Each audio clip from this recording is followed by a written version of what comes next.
Hello and welcome to the third episode of YASP, yet another shitty podcast. Usually we record every 2 weeks, but suddenly we decided to do a weekly show. Today with me is my ever angry co-host Amir Reza. Why ever angry? We'll get to it. And today we Okay. also have a guest, Mohammad Taqavi. Hi, I'm happy Welcome, Mohammad. and thank you. I'm happy to be on yet another shitty podcast. We're happy to have you. Yeah, and we hope we make a habit of having guests on our show. We try to have a guest every week, but since the number of friends we have is limited, we might try voice changers, and change our accents. Maybe we will start talking to ourselves. It's a descent into madness, if one could Yes. put a name on it.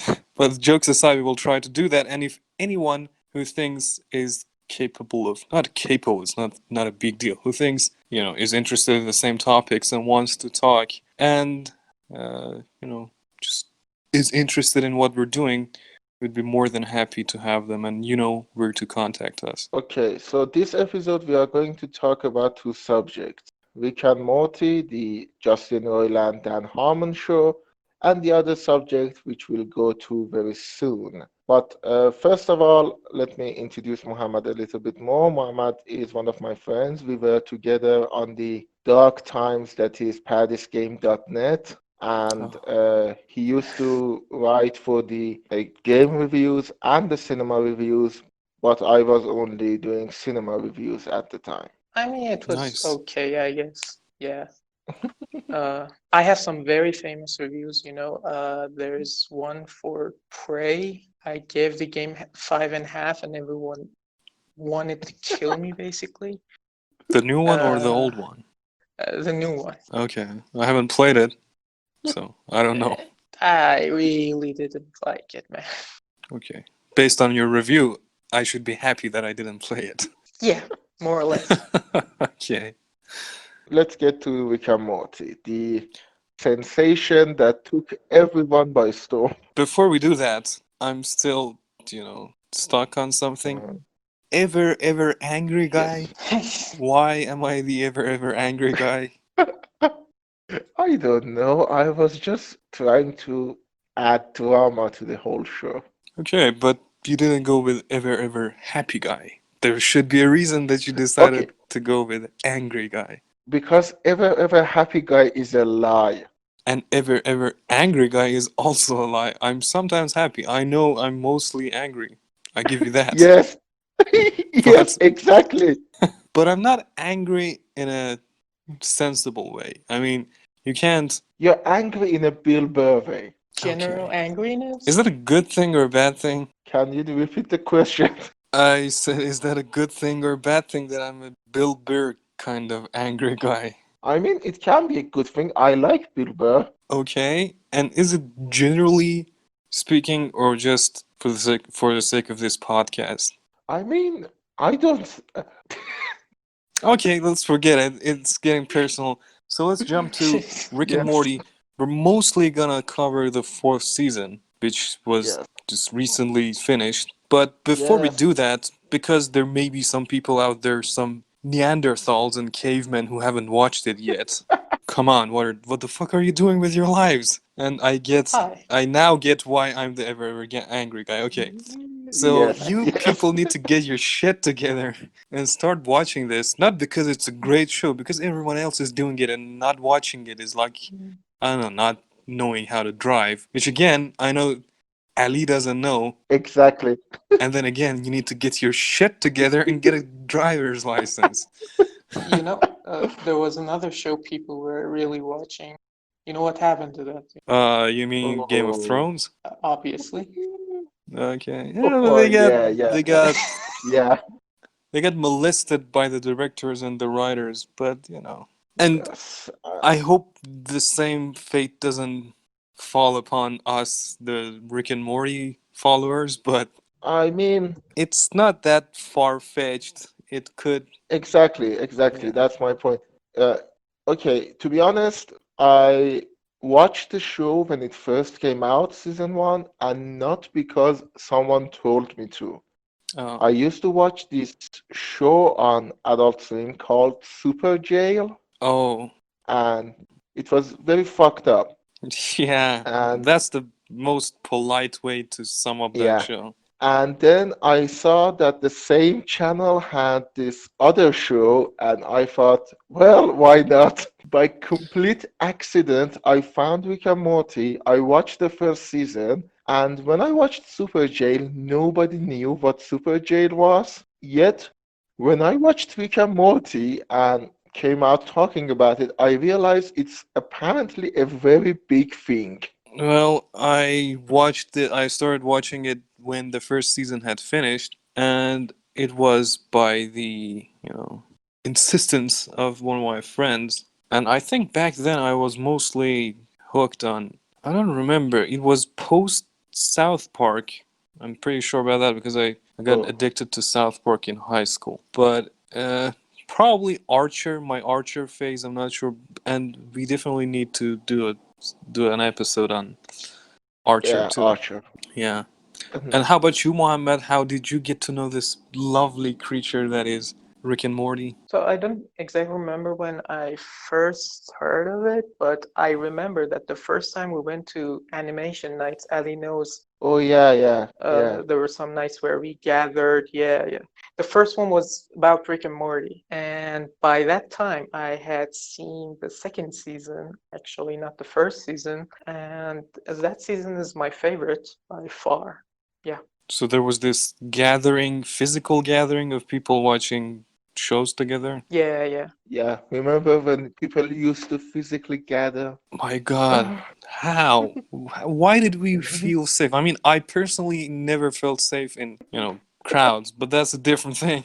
It has nothing to do with this pandemic. But how it's like, even when looking at, I don't know, historic tapes and stuff, when I look at people gathered in places, I'm like, oh my God, the risk involved is too much. Well, Yeah. we were very brave back then. Yeah, I'm seeing everything in a new light. But let's introduce the show briefly, Yeah. and I think you should do it. Okay. There is Yeah, this grandpa, Rick, and his grandson, Morty. Rick is sort of a genius. According to himself, he's the smartest man in the universe. He makes gadgets and goes on sci-fi adventures, not unlike the dynamic duo of Doc Brown and Marty from Back to the Future. I'm saying it yeah, because it's literally taken from that. yeah. But The yeah, even the name Morty is sort of like Marty. it's more than sort of like Marty. Yeah. Almost And exactly. yes, but Yeah. they made Doc Brown an asshole and made Marty an idiot. No, Possibly has Asperger's syndrome, I think. the potential was there, but they just amplified Come on, it. Marty McFly wasn't an Marty is idiot. not an asshole. Oh, Marty. Yeah, Marty isn't an idiot, but he's a teenager, and Yeah, but Morty is an idiot. I guess they wanted to create like a realistic picture of a teenager, but I mean, I was a teenager at some point, I think. it's not the average teenager, it's a loser teenager. But he's not an idiot. He generally sucks. If he's not Not an idiot, the show isn't helping portraying him as not an idiot. well, when you place anyone next to Rick, they're gonna come off as an idiot. Yeah, yeah, but the thing is, and I will go, Emotionally, he's an idiot. His EQ is retarded. In the EQ yeah, department, he's like not doing a good job, but IQ is just normal, I guess. And then again, yeah, EQ, if you place any normal human being in the situations this guy has been, I think we're all retarded. So yeah. realistically, he's what he should be, but in the show, in the dynamic of the show, he's portrayed more of a loser. Yeah, and well, they go on sci-fi adventures, and that's it. That's the show. But something happened to the show around I think it was second season, where they Mm-hmm. started to add character arcs.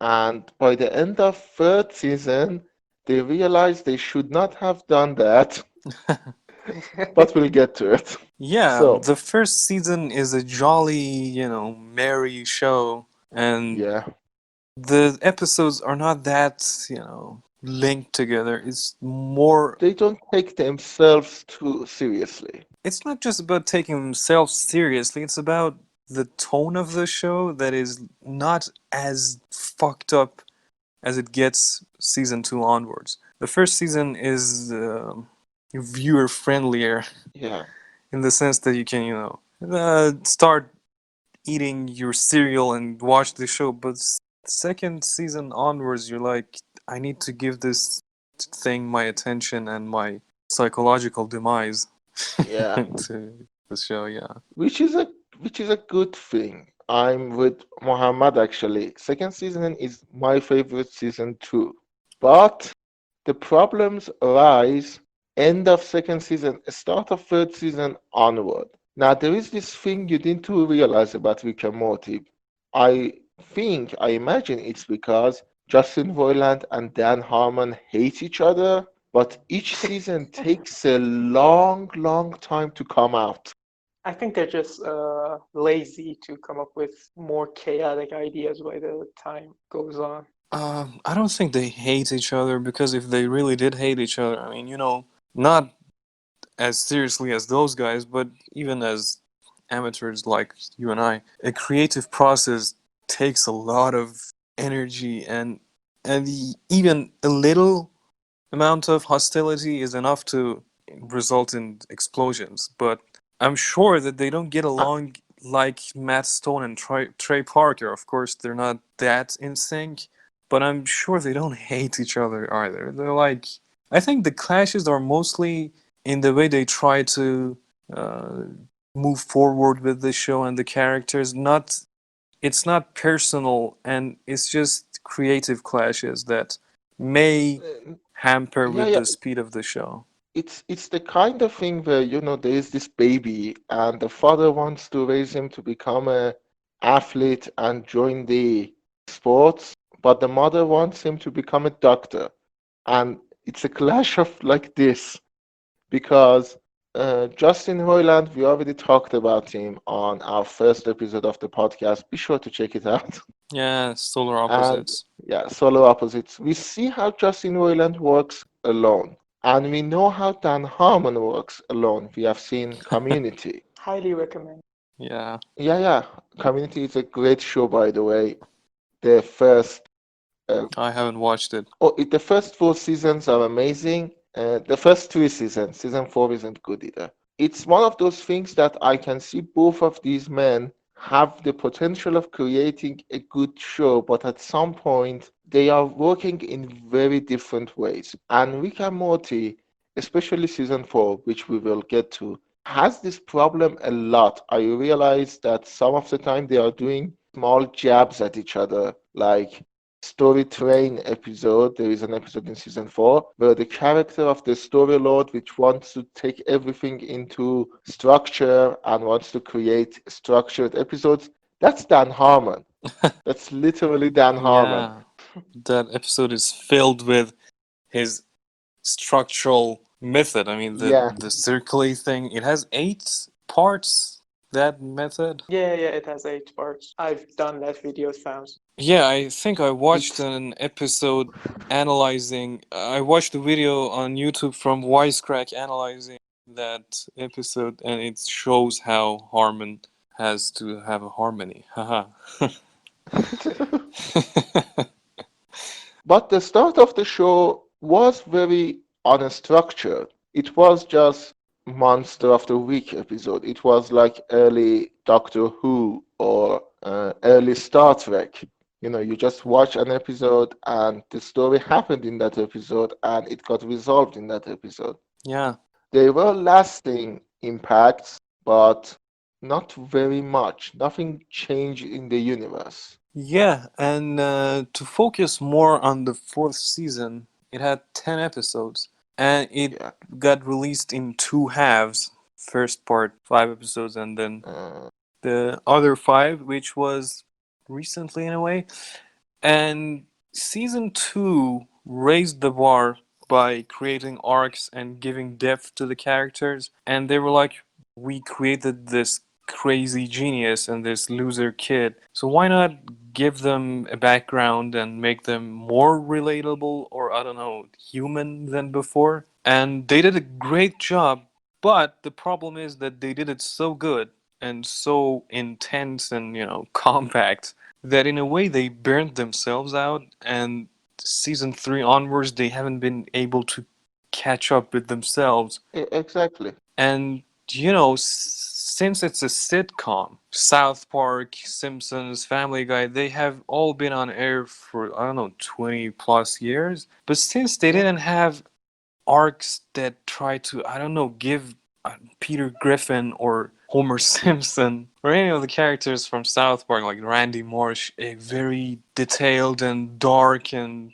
just realistic background as to why he is what he is. You're always like, you know how this character is going to act because you know he's an idiot or whatever. And you have a basic Yeah. background of what's happened to him, but it doesn't take himself that seriously. And it doesn't strangle himself by himself in a situation that is like, you either have to continue taking yourself seriously, which is not gonna work out for for a show that got renewed for 70 more episodes. That's like a told era. Yeah. And I I mean, wonder how they're going to achieve what they did in the following years. they're going to do something like season 4. I want to mention something that I think South Park also did this thing very bad. Remember I think it was season 20 when Trump was becoming president. Yeah, and I think South Park did it for only 2 seasons. The first season, it was kind of good that it was an arc, Yeah, it was the the Member Pig. Whole Foods. Yeah, Whole Uh, Foods and I think Member Pig was newer. Yeah, the Whole Foods and the gentrification process. yeah, and then came season 20, which was the one of the worst seasons of South Park, honestly. Yeah, and one of the reasons was that Trump won.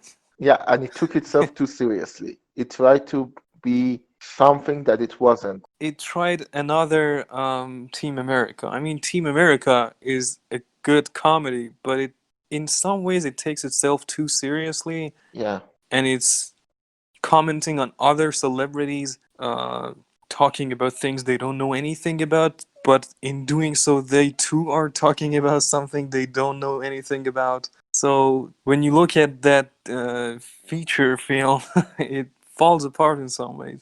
but the thing is, South Park also did this issue, but they quickly resolved it, and they had the backbone. They had 18 episodes 18 that they, seasons, and also they did it after 20 years. They didn't do it after 4 years, yeah, exactly.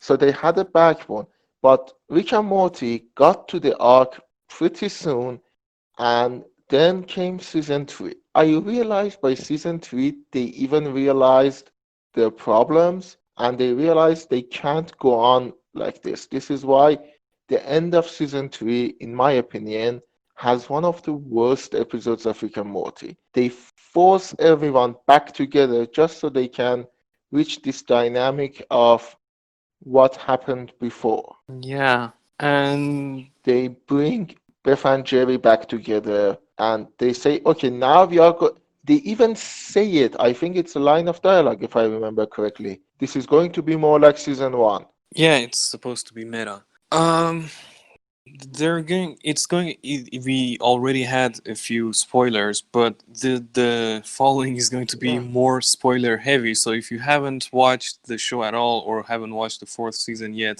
stop listening from now until I don't know when it's going to be safe to give a time. Time coded. Yeah, but we will time code it. So stop listening right now. But so season Sorry, before 4. you go to season 4, I just want to give a general opinion about the whole show. Yeah, I haven't seen season four. I saw till like maybe not even the end of three. And my problem, alongside what you guys said, was that it just got too chaotic. Like it went on and on without any real direction, you know? Hmm. I just didn't find the storytelling intriguing in a way that, you know, makes you care for it. I think what you're saying is exactly because of the arc. When you don't have an arc, you don't need a direction. It's creative direction. If it's interesting and funny, you're like, okay, I like it. But when you do an arc, the audience expects you to go to a certain path.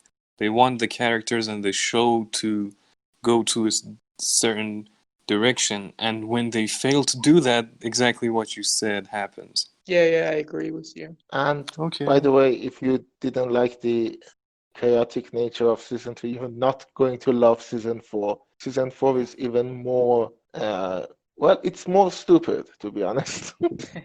Okay, is Okay, that season four, everything you wanted to talk about, Mohammed? Yeah, yeah. Because I think I cut you short. No, it's fine. You can go to season four. Okay.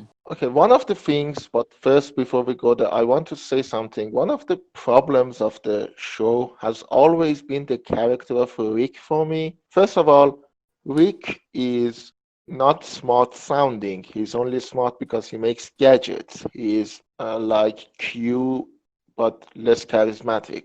Hmm. Q from James Bond, not Q from Star Trek. Q from James Bond. But Okay.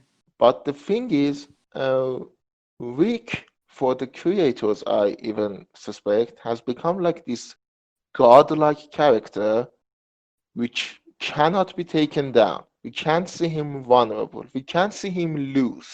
Yeah, he has become a Superman, Yeah. and And not even the uh, comic way, the Nietzsche way.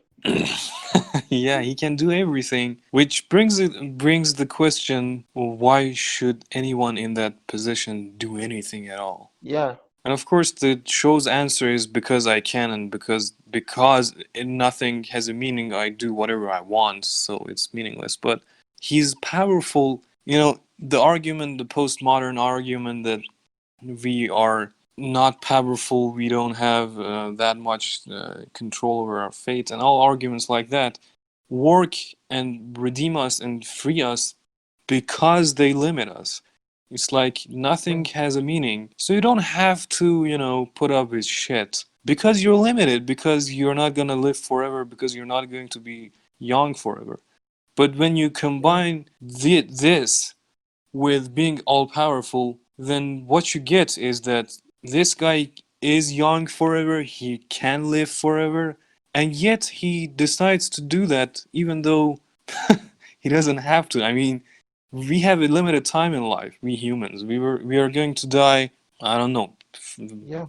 The average for humans these days is 70 years, whatever. And we're gonna die, but this guy can live for thousands of years and he still does stupid things. Why? Yeah. And there is this reasoning behind the show, which is something I also very much dislike. And it is that because he's smart, because he's all powerful, that is why, because he's an asshole. Yeah. It's like people want to associate smartness and genius with being a dick. Yeah, exactly. And which is why it brings me to one of the points which season four also solidified for me, that even the creators want to do that, is that Rick and Morty fan base is one of the most cringy and most violent and most Toxic. toxic Toxic. fan. Yeah, Exactly. yeah, We all three of us did it at the same time. It says something when three people, uncoordinated, use the same word.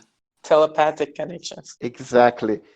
They are extremely toxic just because they believe that Rick is smart, Rick is an asshole, thus smart equals asshole. Yeah. And the show is so blind to this that they keep confirming it. Yeah. And but I don't think it's blind to it. I think it's a marketing decision. I would say I would agree that it's a marketing uh, tactic, but I've seen it also in Solar Opposites and in Community. I think both of the creators believe in it. If that is the case, it's sad in a way Yeah, I mean, in Solar Opposite, you have Corvo, who is also kind of an asshole, even though he's less of an asshole than Rick. because it's much more vulnerable. Yeah, he's much more exactly. And in Community, you have all of the sort of semi-smart characters are sort of assholish, excluding Abed, but because I think what is his problem? Mohammad, I don't remember. I can't remember, but he's basically a geek that doesn't understand anything else. Asperger's, Yeah, autism. uh, I think it's Asperger's, my Okay. language. Probably in those lines, yeah, yeah. Yeah. Uh, But only because of that. But these two shows treat smart people as geniuses and gives them a pass that because they are geniuses, they cannot be bogged down by our usual human ways, but by our usual human um, emotions. They are above that. Yet the show actively mocks emotional people like Jerry, like Summer, like Morty, like Bird Person or Phoenix Person. yeah. I think Uh, uh, sorry, I think what Community really does well is that there are so many main characters that they can be both unique and vulnerable in the sense that we can care about them. Well, except for Chevy Chase, obviously. Yeah. But Um, yeah, that's the problem with Rick and Morty. Honestly, I don't find something like Pickle Rick funny. It was never funny from the beginning for me, and it's just stupid beyond reason. I don't know. yeah. well, for some people, including me, that is why it's funny. But I understand, respect your, taste. Thanks. I mean, the thing about Pickle Week is that, as you say, it's a stupid idea and it should be treated like a stupid idea. And for the first half of the episode, it was a John Wick parody. It was a stupid idea that was kind of funny. But then that last 2 minutes of the episode, that's when it loses it for me. That they start to analyze Picholovic. It's trying to. Uh, I can't help it but think of a lot of YouTube videos I've watched. There's this video called "Subverting the Plot." I think it analyzes BoJack Horseman and Rick and Morty, in which the narrator says that you know these shows subvert their plot by over explaining what they are about. It's kind of a meta thing, and the characters are aware of their problems. It's not hidden to them, same way it's not hidden to the viewer. I know, While in many other older shows, it's not what's happening. I know, but BoJack Horseman does this in a very smart way. The characters are vulnerable, but when you go to Rick and Morty and all of the show up until that point is a stupid, silly Python-esque joke. I mean, it's like in the middle of a Monty Python sketch, suddenly John Cleese sits down and talks about how he has intimacy issues. I think in third season they were trying to give more character to other characters other than Rick and Morty. And Beth, that character, I don't think they were successful. well, that's open for debate, but in that episode, they're trying to paint the picture, the problem that Beth, deeply rooted problem she has with her father. And that is my problem. It bleeds into season 4. Season 4 is Yeah, basically, exactly. In many of the episodes, it's trying to cement or solidify this idea that they have problems and they have backgrounds. Jerry is a loser, but whatever, he's the glue that keeps all of this madness together. And, Morty and yeah. I forgot. But Why do I forget the names? The name of the sister. Summer, Summer, Summer, yeah. Summer and Morty, they're trying to give them space, but the problem is that yeah, the thing we talked about, it's that this show as a sitcom doesn't work well with that.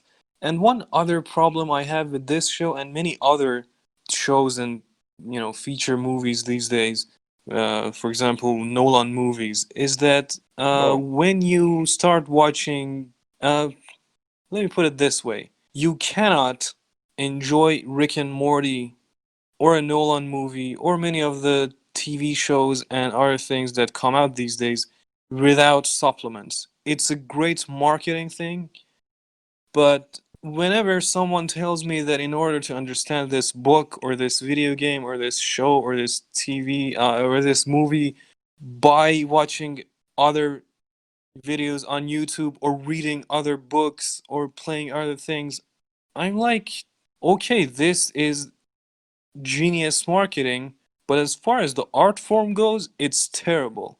If I'm supposed to watch a wisecrack video on every episode of Rick and Morty to understand what they were trying to say and find the Easter eggs, the show is not doing a good job.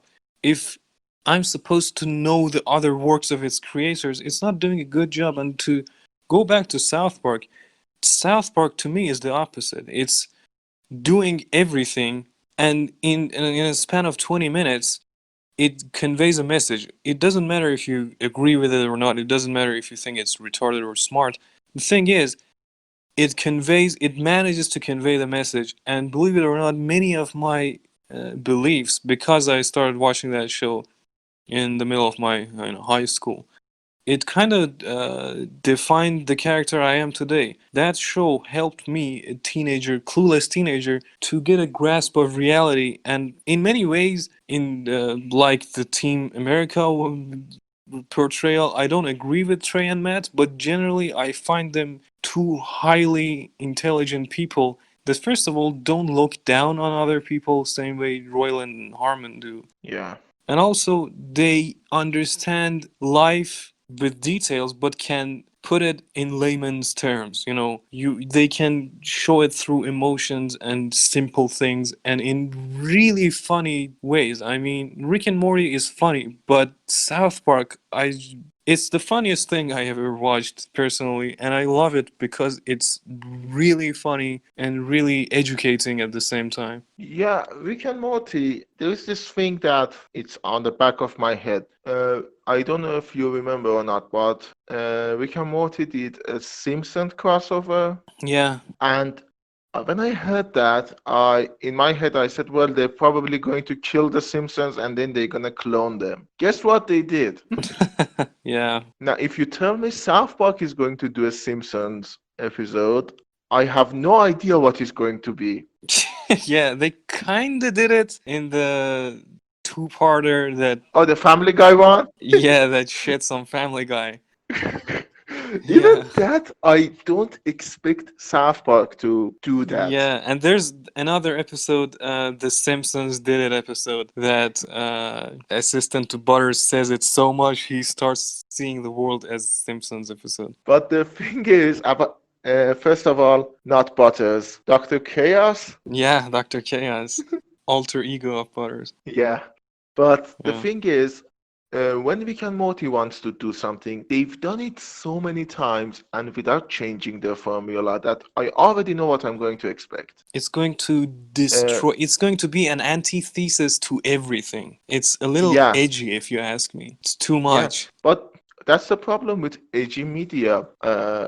Remember My Chemical Romance, Yeah. the band? It used to be very Yeah, edgy. yeah. But as a art form, musical art form, I find edginess in music much less destructive than in TV shows. To be honest, the problem with being edgy, at least to me, I know we are not talking about season 4, but these are all the problems that show themselves in season 4 too. These problems exist in all seasons, and that Yeah, is including season 4. No, they amplify in season 4 because season 4, I think, is showing the burnout. They Yeah. realize they've done it too soon with season 2, and now they are desperately trying to go back to season 1. But guess what? You can't remove the arc. You cannot go back to an arc and say, well, no, the character didn't go through this traumatic experience. It's like the old days. And it's not. It's not. Yeah. And the problem with edgy media to me in any form is that there is always going to be a time where your edge is no longer cutting. Yeah. What are you going to do then? You need to keep honing your edge. Yeah, If you stop honing it, it's going to get dull and yeah. not cut. Remember when it used to be edgy when South Park did the shit episode? They said shit like 200 Yeah. times. Back then, it Yeah. used to be a big deal. Nowadays, we are so used to it that we even mock the shows that are not saying it. Trying to. Yeah. Yeah, Okay, but I think we've talked enough about yeah, we can move. Rick and Morty. Let's jump to Borderlands and keep this one shorter because let's not make it longer than an hour and 10 minutes because Jesus. So Okay. Borderlands is a series. It's Borderlands Two. 2, Borderlands pre-sequel, Tales from Borderlands, and Borderlands 3. All of them except for Borderlands. Tales from Borderlands has its unique RPG FPS gameplay, but Tales from Borderlands is a Telltale game. You know, the story-driven Yeah. games. So And to be honest, and it's a let's game just from Gearbox. yeah, Yeah. let's just go around and say which ones we played. I played the first four. I haven't played Borderlands 3 because I think my laptop will burst in flame if I try to install it on it. I have played all of them except for the Tales from Borderlands one. I have actually played all of them, though Nice. there is a problem Good. in there which I'm gonna get later. Okay. So these games are they have cell shaded or cell shade, I'm not sure. Graphics. It's kind of like cartoonish graphics, which is a nice thing. I think it's cell shade. Yeah, cell shade. It's a nice thing. It's beautiful. We have seen it in other games like Prince of Persia, the supposed reboot one. Oh yeah, yeah. That has cell shaded games. We have had cell shaded games from older days. We have, I think, one of the most famous ones was in a Sega Dreamcast game. It had graffitis and things like that. I don't remember the name. Jet Set Radio, you know? Yeah. Jet Set Yeah. Radio. And which was an inspiration to Sunset Overdrive, one of my favorite games of this generation. Sunset That too had Overdrive. cell shaded graphics. Yeah, it's an Insomniac game before they did Spider-Man for PS4. Yeah, I Ah. really like that game too. It's a meta game too. And plenty other games, so it's a cell shade game. Borderlands, I played Borderlands, I think after the Tales from Borderlands came out. I played the Tales from Borderlands first because I used to play a lot of Telltale games. Mm-hmm. Now I hate them, but back then I used to play them a lot. Okay. And I played Tales from Borderland, and then I played Borderland 1, Borderland 2, and Borderland the pre-sequel. I never finished Borderland 1 because I got bored, to be honest. Yeah, well, you played it really late. I mean, it's a Yeah, 2007 game, I guess, or and you have played it at 2009, if I remember right. okay 2009, and I think you've played it at like 2017. yeah. But I don't Yeah. think that's the problem. I think Borderland 2 just works better to Borderlands quote. 2 is a better game in many ways, but then again, when Borderlands 1 came out, the only thing that you could, put it against was Fallout. And Fallout, Fallout 3? no, generally the Fallout series. And Oh, Fallout, you know, is a different game. I mean, they are yeah. post-apocalyptic and everything, but Borderlands is like, I don't know, Borderlands is like the Deadpool of Fallout. It's there to mock everything about a post-apocalyptic world and the way stories are told. And it's funny. Yeah, it's funny. It's more like, I think it's more like Mad Max plus Diablo. If they had a child, that would Yeah, Yeah, become yeah. Borderlands. Yeah, yeah. If you combine Mad Max the movie with Diablo the game. and that's an interesting aesthetic. I mean, one of the reasons I don't know. Have you guys? Do you guys remember the first trailer from the first game? I don't think anyone except me actually remembers that. I haven't seen it, to be Yeah, I honest. actually do, and I was really hyped about this game Yeah, because, right. It was a realistic game with possibly realistic gunplay and stuff like that, and it turned into some kind of more fun yeah, and more accessible game, to its credit, of course. over-promising has always been a part of video games. We're not going to Yeah. talk about Peter Molyneux. We're gonna have a special episode on him because he deserves a special episode. Yeah. But yeah, and especially those days, we were being promised huge things. I mean, no one is going to forget Killzone 2 trailer. Oh my god, that was like one of the biggest lies of all time. Or even, we had, I think we've had a lot of trailers for Beyond Good and Evil before the Forget that. current Oh, one. Yeah, but yeah, Watch I Dogs, remember. the OG Watch Dogs trailer. Oh That yeah, Watch thing Dogs. That was was so like, better than what turned out to be. and the fiasco. The biggest problem with that was that it turned out to be scandal, because the files and the possibility of having a game that looked much better were in the files, but Ubisoft had decided to disable it in a line of code because of you to make console the peasants. console versions, yeah, to make the console versions not suck compared to the PC one, which is a Screw really you. scandalous thing. So yeah, the promises were much bigger, but the product that came out, not it wasn't what was promised, but it was a great thing if you hadn't watched that and become, hyped about Yeah. it. Much like a Peter And Molyneux game. The game Like, itself is good if you don't look at what was it supposed to be. yeah, don't compare it. Don't compare anything with a Peter Molyneux game. It's just it is in a league of its own. You seriously, you can't compare anything to that. Yeah. And the game is fun. It's your FPS RPG staple. Whatever, you get quests, you do them. What sets it apart is the tone and the insanity of it. I mean, and it's kind of meta.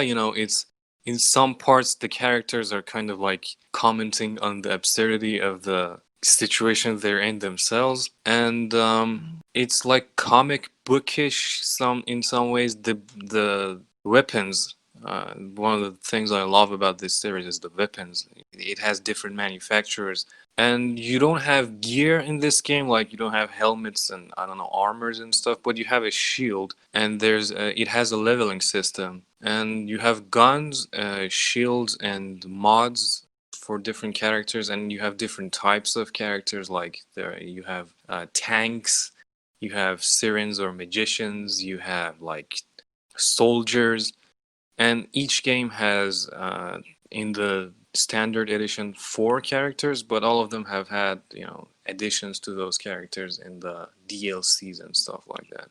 Yeah, and if I know correctly, which is a bold assumption, the gun modding and the gun creation in Borderlands is sort of its biggest uh, selling point. selling point.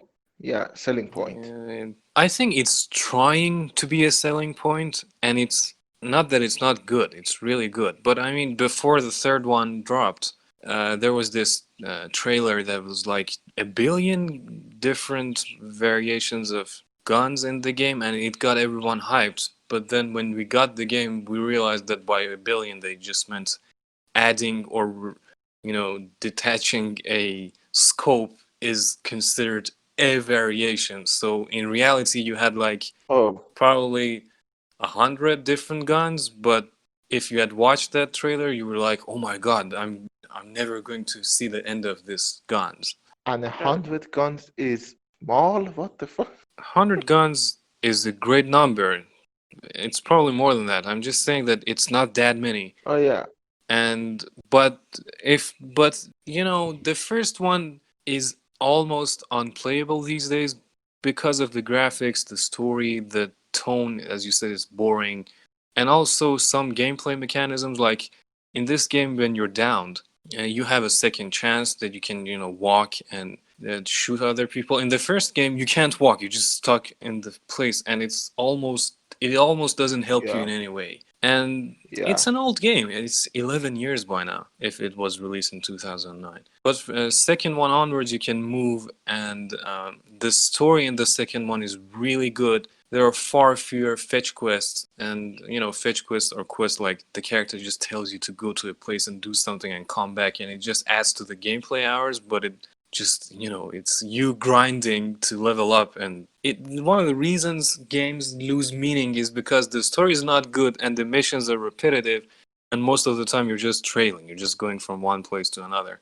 and that's a bad thing, which was resolved in the second uh, installment of the game. Yeah, and I'm saying the gunplay because one of the things I think Fallout 4 stole was that, and it did it much worse. like every other Bethesda game. Okay, Yeah. I will not stand here and let you people disrespect Skyrim. Overrated. Yeah, let's not foray into Skyrim. One Yeah, thing I want to say is that, as I said, the first one has a lot of fetch quests. It doesn't have a good story, but at 2009, it was a really funny and awesome experience because it had a huge world. It takes place on Pandora, by the way, the name of the planet they live on, and Pandora is basically Mad Max. It's just Mad Max, and there yeah, are a lot of stupid creatures, and they are looters, and it's, you know, it's basically chaos. And one of the funny things about the first one and the second one is the name of the enemies. Like, we have midgets, we have madmen, we have insanes, lunatics. It's just the game. yeah. Psychos. Yeah, the game is helping you, you know, like Star Wars, you kill all these uh stormtroopers and you don't feel any guilt. It's like they're there to be killed. And all of the games have this too. I mean, in average shooter game, you probably kill 10,000 people or more by the end of the game, but you don't give a shit because they're there. And in a way, this game, in a really funny and satirical way, is helping you not care about this. It was just little badass midgets. You know, it doesn't have a character. It's just there to be killed. Yeah, Yeah, and it was one of the charms of the game, and they kind of ruined it in the third installment. I think PC culture probably, but you didn't have midgets. I mean, come on, midgets. No one is using midgets to offend other people, and if they are, it's their problem. It's not the problem with the board. and to be honest, PC culture means political correctness culture, not No, personal not computer culture, no. because I mean, PC is the master race. It could be. oh my God, I'm not gonna stoop to your level. Okay, but Uh, let me yeah. just say this because I haven't played the third one, and I think people are more interested in third one. So you and Mohammed can talk about that. But one of the things that you said, the enemies have no characters. Well, to be honest, none of the protagonists have character either. All of the character is for the side characters, Claptrap, and well, in the Yeah, second one you have Handsome Jack, which is the best character of Borderlands. it's an interesting thing you pointed out. Normally, the characters you play with don't have characters, but funny thing is, each installment you get new characters, and the characters you used to play with become side characters, and then the characters for them is developed. That's a funny Yeah, thing. which is, I know what they're going to. They want to create like this blank slate that you can put yourself into without like creating Bioshock level characters that you need to understand. But the problem is when I don't care about the character I'm playing as, and it's not totally blank. It has some semblance of a character there. So it's not like the Hmm. Dragonborn that I can imagine whatever I want. I don't really care Well, for the. initially they were, yeah, I understand your point. Initially they were aiming at creating just classes, different classes of characters. But the problem you're talking about is almost addressed completely in the third installment of the game. I mean, in the third one of the reasons I love Flack, which is kind of because of Tales from Borderlands. I mean, a lot of the storylines are a continuation of Tales from Borderlands, which has a very rich story, unlike the other installments. I mean, the general story of the game is dumb. It's like there are Yeah, vaults in the universe on some planets for whatever reason, and there are aliens, guardian angels, and we are vault hunters. That's it. And we're fighting over prizes that we don't know what are. It's kind of like One Piece. Who knows what One Piece is, yeah. and does it even matter at this point what it is? I think, I mean, yeah, that was one of the best points Ali pointed out that really works in the third game. Like my go-to class is soldier, and Uh-huh. the previous two games, the soldiers just sucked. They had no characters. There was nothing interesting about them. But Yeah. Zane in the third one is actually this old Irish dude who's Yeah. always angry and he's really funny, and then you really enjoy playing with him. And it has really immensely uh, made the game more enjoyable for me. Uh, Yeah. yeah, kind of that came from Tales from the Borderlands. If I'm honest, I really am not a fan of the first two games. Mm-hmm. But with Tales from Borderlands, it's presented the world. But it presented the world Gearbox wanted to in a fantastic way, in a way that I get really invested in it. Yeah, I understand. And through that, yeah, Borderlands 3 is a much more enjoyable experience for me. Of course, it's a more refined game than the previous two and all that stuff. But uh, I think, yeah, it's just I connect with it a lot better than the previous game.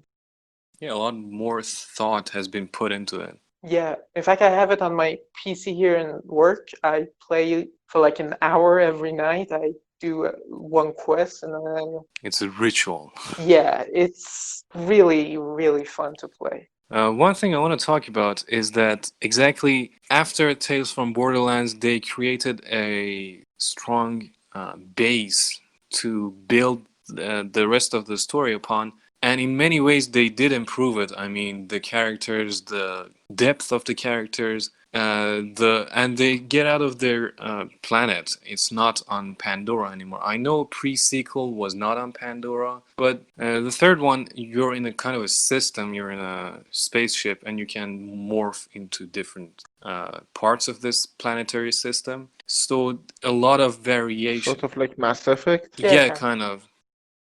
of. And because of that, the locations are, you don't get bored, or you don't. It's not repetitive. You've had Pandora for a long time now, and you can explore much different places. I mean, the plantations, the atmospheres, everything. Like this planet has purple atmosphere, and it really adds to the game. What ruins the story part of the game is, first of all, the villains, the antagonists. They are, you know, not good. It's just two people that are. It's a comment on social media, supposedly, and it's just, wow, it sucks. And to go from Handsome Jack to them, Yeah, I haven't played Borderlands 3, but I can't imagine after Handsome Jack you're going to have a good villain follow-up. they could I have. mean, Believe me, they could have after Tales from Borderlands. They could have given us a good thing, but they gave us two social media influencers trying to prove a point that is, it's bullshit. And it's got more PC than ever. It's trying to promote women. It goes out of its way to promote women. I mean, I understand. I stand with the decision to include women, but I don't. I like it when it's done in Tomb Raider and Horizon Zero Dawn, because it's a great story, it's a great world, and the character works. But when you're just trying to sell me this feminine idea, it's, going out of your place. It's kind of ruins it. And I mean, it's evident in the naming too. I mean, we go from midgets and all other crazy names to names that don't make you laugh. I mean, the second installment of the game, and even in pre-sequel, sometimes the names just make you laugh, like the shirtless man. That's all.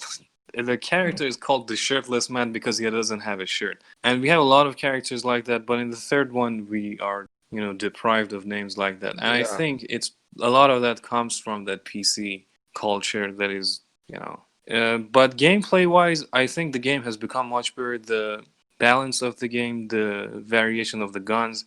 There's this new class of guns called COV Children of Vault, which is the cult that the new antagonists have created. And those guns are extremely funny and enjoyable to me. Like, you don't know the size of their magazines. It's approximately like 100 bullets, and they are like generators. You have to pull I don't know what they're called, when you're trying to run an engine. You have to pull them, and then they're an engine. They're creating smoke, and they get heated, and the character pours water to them.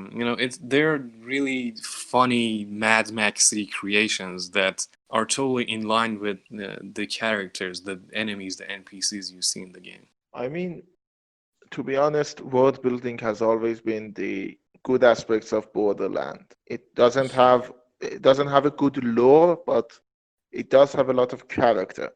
Again, I haven't played the third one, and you're making me feel guilty about that, and so fuck you. But Yeah, I'm sorry. And one other thing is that in third one, the not only side quests but generally interactive ways to play the game. I mean, the environment is filled with interesting things to do. I mean, I got a platinum trophy from the game not because I wanted to, but because I genuinely wanted to explore every nook and cranny of the game. And the world has become more interesting by stealing vehicles. You get new parts, and there are, vehicles you have to steal. There are kind of races, not races, time trials in a way that you have to do. The world has become much more proactive. You are interested to explore every corner of the game, and there are a lot of things to interact with, to discover, and that adds a lot to the third installment of the game. I think gameplay wise it was a huge leap forward, but story wise, because of PC culture, in some ways it got better, the same, as we mentioned, through character development, but in some way by trying to be feminism, not trying to be feminism, trying to be feministic. yeah. They kind of ruined some parts of it, but generally, I really enjoyed the game. Okay, awkward pauses. I think you and Mohammad No, should add anything if you want, because I think I made all the I points I I wanted, mean, and I'm sorry I took the microphone from you, but yeah, let's add and then no, no, finish. no. The problem is I haven't played the third one, so all I'm having is the It's not only about the third one, you can talk about all of yeah. them. But as I said, I like the second one because Handsome Mm-hmm. Jack, and Handsome Jack is a very good villain. It's Mm-hmm. a funny villain. You have Butter Stallion. I mean, Yeah. any character who has a horse called Butter Stallion is automatically a great character. But The side characters are great. I mean, we have Moxie, we have Torg, and what's the name of the Russian arms dealer? Yeah, exactly. Or I mean, yeah. every time you go to one of his vending machines, gun vending machines, America needs them too, by the way. yeah, I mean, the next yeah. step should be gun vending machine. I mean, He yeah, 4 more Trump and you'll have that.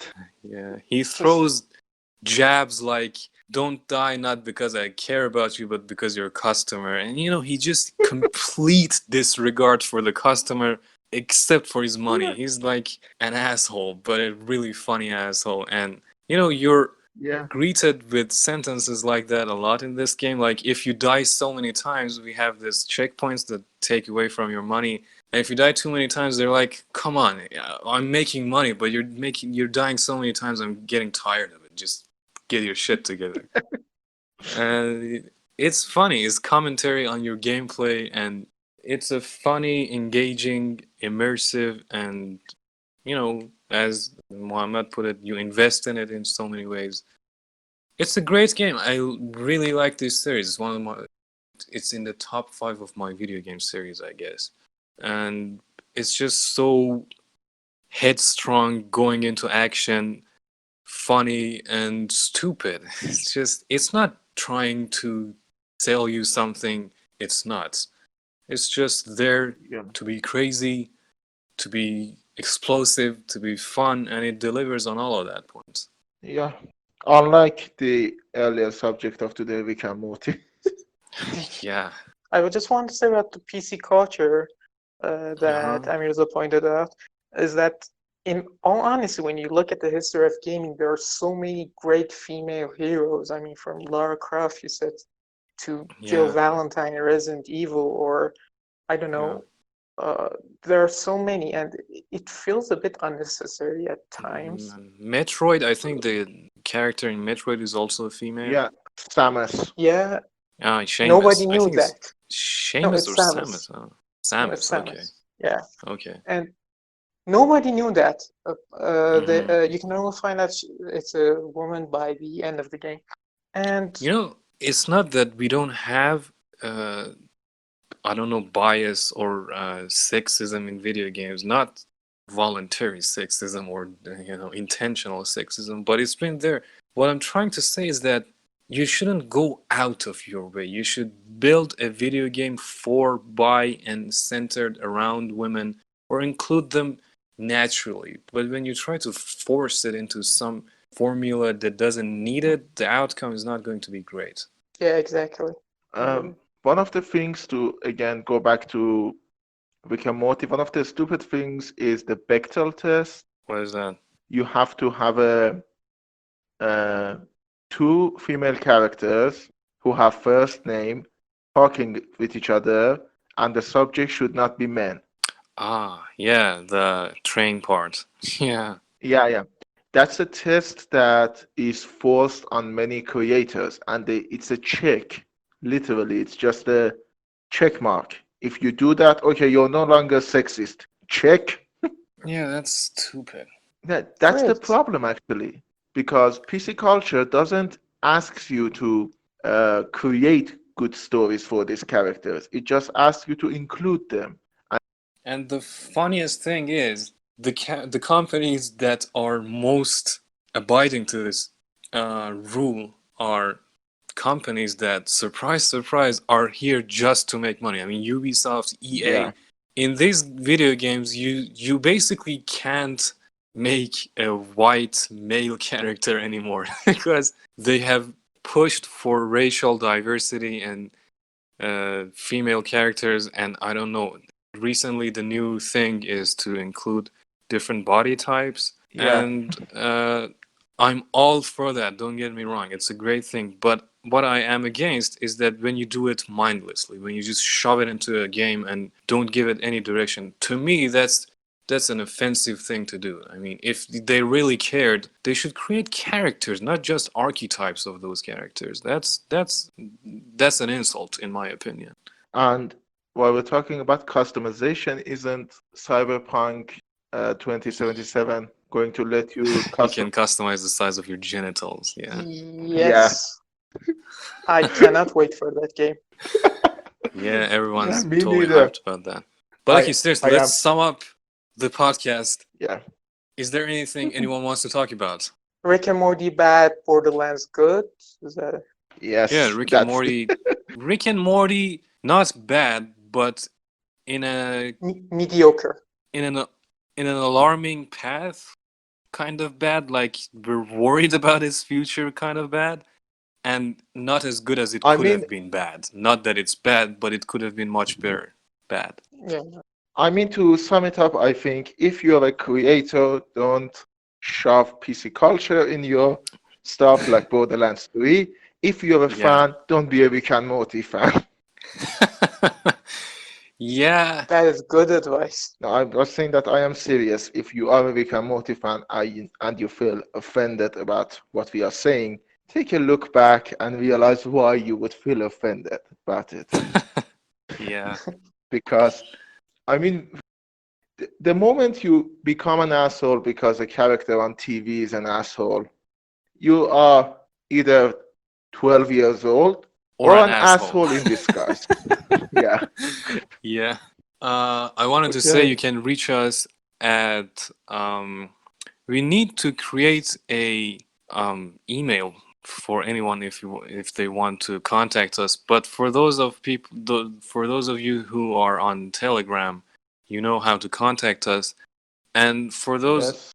people that might want to contact us, for the time being, we're going to create a specific email address for our show. But for now, contact us at a.rewer@yahoo.com. That's a.river in a way @yahoo.com. And but by the next episode, we will have made a email address. And do tell us if anyone wants to be featured on the podcast and be a guest. You're more than welcome, and we're looking forward to hearing from you. And that's it. Mic drop from me, and I ask others to pick up the mic and yeah, continue. Finish the show. Okay. Yeah. Mohammad, do you need to, there's anything you want to plug? No, thanks for having me. It was a pleasure. Anytime. Thanks. And thank you for being on the podcast. And thank all of you who have heard us. We will try to do it weekly at the time being. So probably look for us next week. I'm saying probably because we are very moody. So it's very possible we don't have an episode next week. Yeah, and there's always the possibility that we don't do the show at all again. So, Yeah. look forward and pray we don't become excessively depressed or whatever Yes. See you all later. later.